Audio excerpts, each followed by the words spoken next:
Is Donald Trump turning America into Russia's puppet? This question has sparked intense debate across the nation. Some argue that Trump's policies and rhetoric are aligning too closely with Russian interests. Critics point to his reluctance to condemn Russian aggression and his admiration for Vladimir Putin as signs of a troubling relationship. They fear that by prioritizing personal diplomacy over traditional alliances, Trump is undermining American democracy and global stability. Supporters, on the other hand, claim that Trump's approach is a refreshing change, aiming for peace through direct negotiation. They argue that engaging with Russia could lead to better outcomes than confrontation. But the question remains, are these actions serving the American people, or are they strengthening foreign influence over our government? As we navigate these complex dynamics, it's crucial to stay informed and engaged. What do you think? Is Trump's leadership compromising American sovereignty? Share your thoughts in the comments below. Thanks for watching. Don't forget to subscribe to our channel for more insights and analysis. Here's Zelensky, an absolute global hero, unassailable in his popularity now. It's exactly what I said would happen. You saw his reception as he arrived in London. He is being welcomed back in Europe as an absolute hero, and he will be welcomed in his country as a hero too. And remember, in my other video I said that you guys in the States should be getting out there absolutely everywhere with Ukraine flags, with signs in the Ukraine colors, paint things in the Ukraine colors, get those visuals out, get that to media, get that to your local representatives, get that out on social media. Well, you've been doing that in the States, and I know because I can see it on the BBC. This is our main channel in the UK, and one of the headline news stories is pro-Ukraine protests across the US. This is how you do it. This is absolutely how you do it. And, and this is how you also bond now with the rest of the world. When your president and your vice president have let you down so badly for diplomacy internationally, I won't even cover the domestics on how they're letting you down, but you as American people standing up, getting it out there, being visible and being visible everywhere, that shows us, the rest of the world, the Americans that we admire, the Americans that we want to see, the Americans that we want to work with, the Americans who are championing the same values that we feel deeply, values that we feel that your president and vice president badly offended. But we see that you get that too, and we see that you're as enraged as we are, and that is a bond between us and Americans, the like of which we haven't had before. We are on the same team with this. We do want the same vision for the world, and so let this actually be a moment of cohesion and positivity upon which we can all build together. Yeah, it's going to be tough going forward, but that kinship that we have now, that's proper. Americans, thank you. Thank you so much for all of your videos supporting Ukraine, standing up for Zelensky, standing up for Europe, standing up for what you know is right. We see you. I did a video before saying, Americans, we see you, about understanding your predicament with Trump, but here we go again. We do see all of these videos that you put out. We do see all of your comments on our videos too. We're a team together. We are allies together. This is what the future of humanity must be. So let me tell you how I think you should be organizing now. Do not wait on a national level campaign. That is too slow to organize, needs too much resources, and also it's too easy to take out. What you need to do is you need to mobilize immediately, but hyper locally everywhere in America, East Coast, West Coast, north of Alaska to south of Texas, right? In your neighborhoods, in your villages, in your towns, and if you're in your cities, if you can, buy and fly those Ukraine flags, paint things in Ukrainian colors, okay?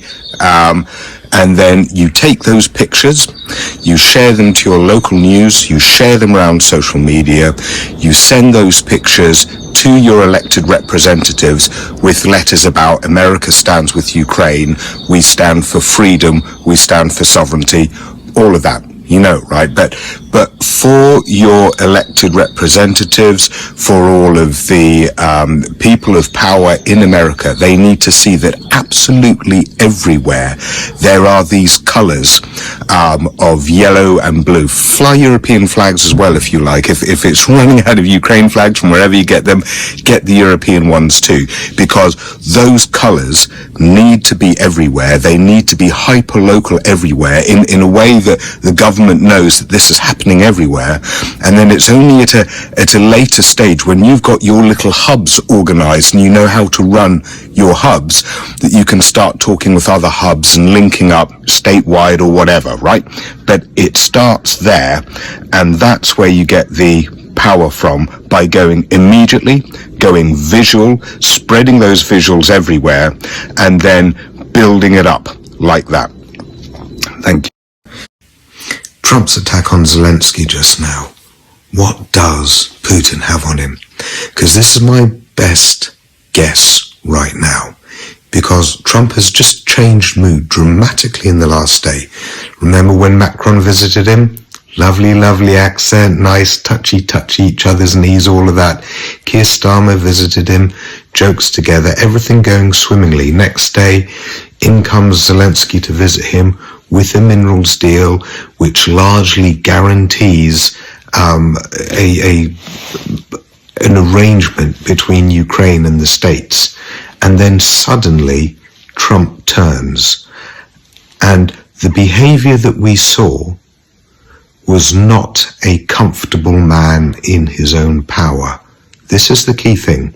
So when I saw that video, my first reaction was outrage, and I'm sure all of you felt the same.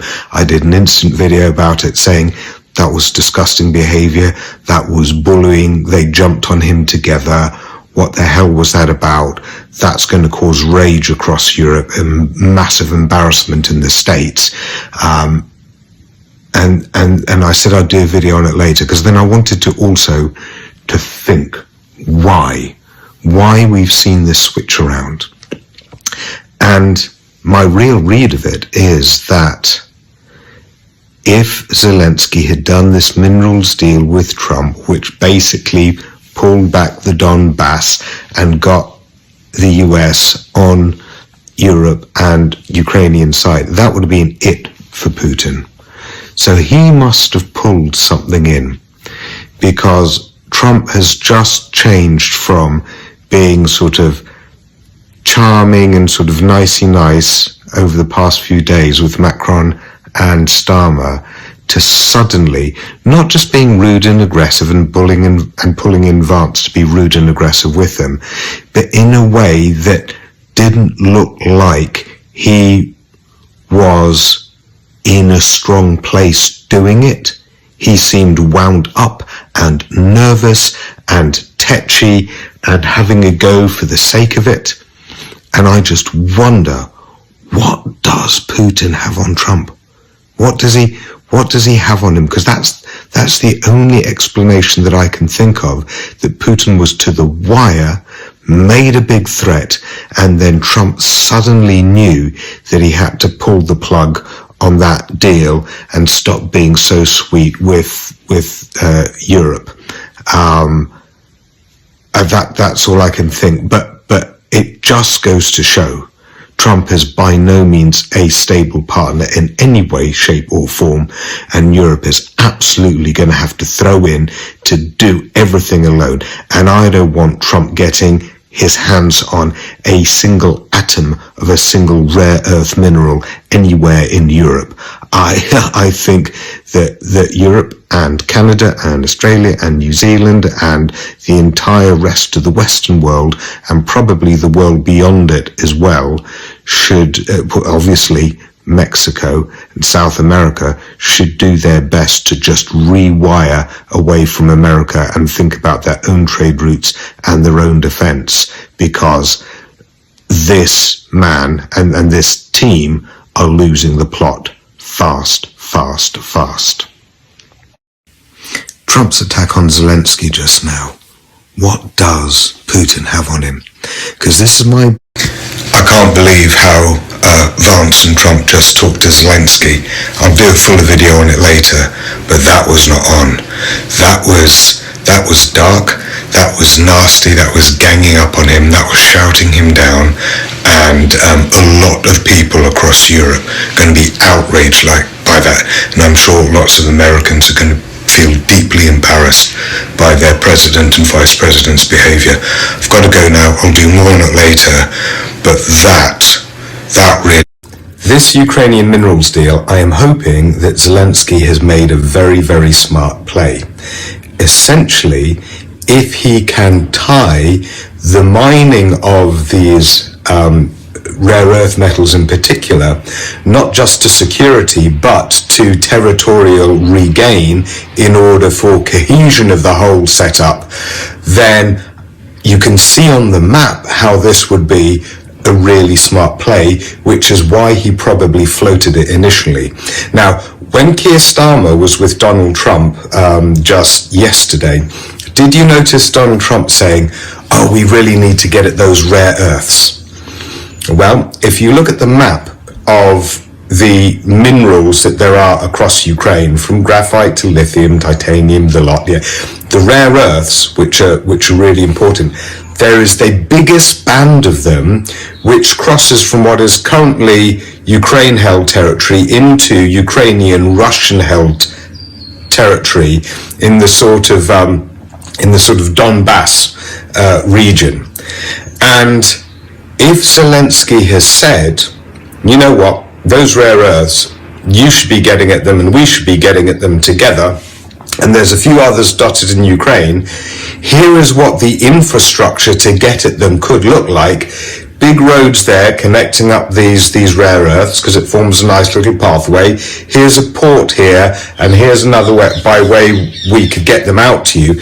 But of course, in order to do that, we need to hold the territory, and we need that territory defended so that your workers and your companies extracting those are safe. And this is probably why, firstly, Trump overreacted with excitement to all of this and demanded half the minerals in Ukraine and wanted Zelensky to sign off on that. And it sounds like a really poorly thought through structure, which was rejected. And that's also why Putin then said, oh, we can do a deal with the States on minerals, particularly rare earth minerals, including in some of our new territories, meaning the Donbass region, right? But then the question would be, that seam of rare earth metals would be split between Russia and Ukraine. So what are you going to do? Have mining operations on both sides? And on the Russian side, do you really want American personnel there? That doesn't make sense. What does make sense is for Putin to back to his border, and then that region gets developed in conjunction with other regions in Ukraine that's currently fully Ukraine occupied, and that's a package deal, and that's a bundle, and it makes no sense to break into that package, cut across it, or have half of it controlled by someone else, right? So, and Trump is very much a mercantilist and just thinking about his own sort of business advantage here. He will see that package deal.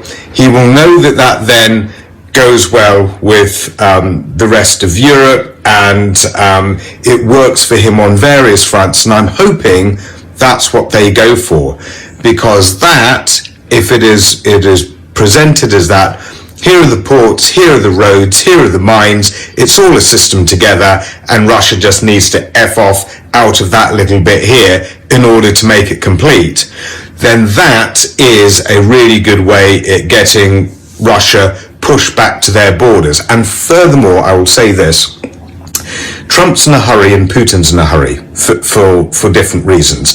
But when negotiating, if you are in a hurry and you are anxious about time limits, you've got the weaker hand.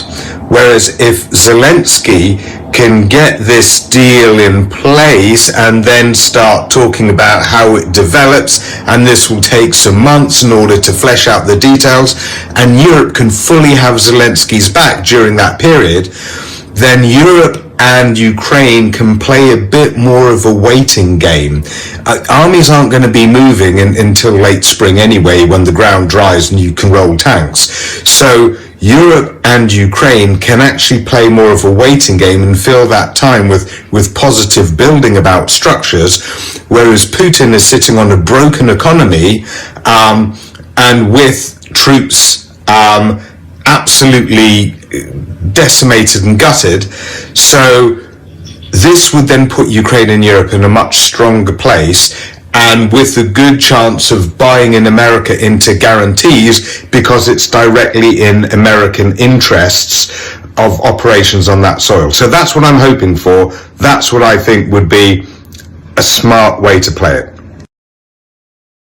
Join me as I dive into the controversial legacies of Trump, Musk, and Putin to see if they really will go down as the worst leaders in history. Today, we're going to explore the leadership styles of three of the most polarizing figures of our time: Donald Trump, Elon Musk, and Vladimir Putin. Their unorthodox approaches to power have sparked intense debate and scrutiny, with many questioning their fitness to lead. So, what went wrong, and will they be remembered as the worst leaders in history? Firstly, Trump faced intense criticism for his divisive rhetoric and controversial policies during his presidency. He inherited a strong economy, but his tenure was marked by a rise in nationalism, racial tension, and a seemingly endless stream of scandals. Musk, on the other hand, has been praised for his innovative vision, but his erratic behavior and questionable business practices have raised eyebrows. Putin, meanwhile, has been accused of authoritarianism, human rights abuses, and a reckless disregard for international norms.